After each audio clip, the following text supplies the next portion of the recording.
Hi, I'm Rosemary, and this is Bill, and we are going to be presenting contamination and cross-contamination of food preparations, how small preventative measures can make a difference.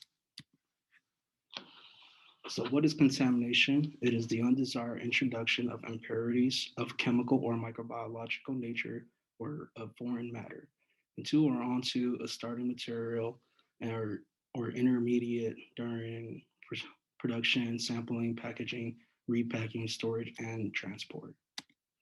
And what cross-contamination is a starting material, intermediate product, finished product with another starting material or product.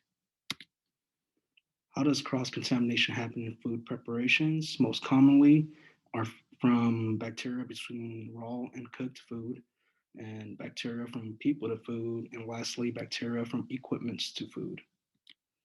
Some preventative measures for food preparation with cross-contamination can deal with hand washing, cross-contamination prevention, glove use, determining food doneness, holding, cooling, and reheating.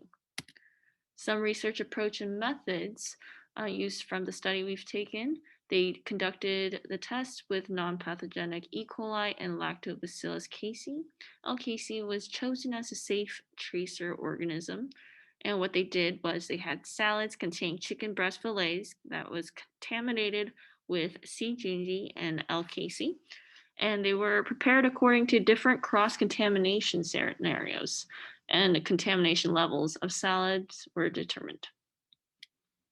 So some methods was about how the recipe according to the best case scenario, and also the hygiene measure, which was the washing procedure of the water temperature, the hands, cutlery, and cutting board.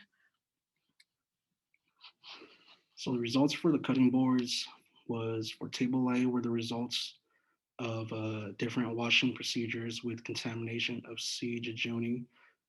Cutting board B were the results of different washing procedures from contamination of L. casei. And then for the cutleries, table C were the results of different washing procedures with contamination of C. jejuni. And the cutlery for table D were the results of different washing procedures with contamination of L. casei. Yeah.